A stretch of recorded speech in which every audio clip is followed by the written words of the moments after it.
আসসালামু আলাইকুম। সবার জন্য দোয়া করি আল্লাহ তাআলার রহমতে সবাই ভালো থাকেন।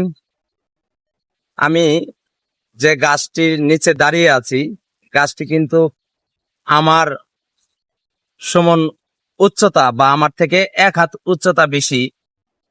আসলে আল্লাহ তাআলা এই যে আমাদেরকে নিয়ামত দিচ্ছেন এবং কি সিজন প্রত্যেকটা সিজনের টাইমে আমাদেরকে ফল ফলান্তি খাওয়াচ্ছেন, মহান আল্লাহ তাআলা এগুলা আমাদেরকে কৃষির বিনিময়ে দিচ্ছে।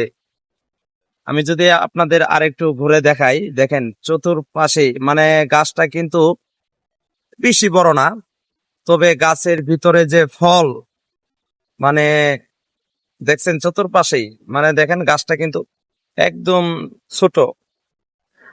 আসলে আমি এই কথাই বলবো যে ধরেন আমি দুনিয়াতে আল্লাহ তাআলা পাঠিয়ে দিয়েছেন, আমি আল্লাহর কোনো ইবাদতই দুনিয়াতে করিনি, এতে দরকার নাই। আল্লাহ তাআলা যদি বলে যে আমি যে তোমাদেরকে আমার গাছের ফল তোমরা তোমাদের প্রয়োজনে খেয়েছো, সেটার হিসাব দাও।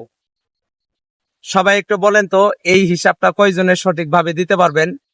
যে আল্লাহ তাআলা এই গাছটাকে যেরকম আমাদের জন্যই গাছে ফল ধরিয়েছেন এবং কি ফল ধরেছে, এটা আমরা পেরে খাই বা খাবো, আল্লাহ তাআলার কাছে আমরা ইবাদত করি নেই, এটার জন্য আমাদের কাছে হিসাবের কোনো প্রয়োজন নাই।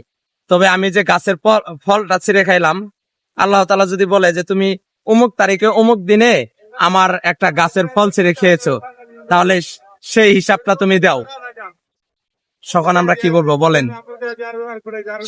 সেই ক্ষেত্রে আল্লাহ তাআলার কাছে আমরা বেশি বেশি শুকরিয়া আদায় করব।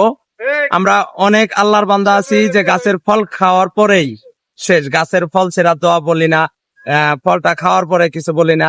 তাই আমরা সবসময় আল্লাহ তাআলার কাছে শুকরিয়া আদায় করবো ইনশাআল্লাহ।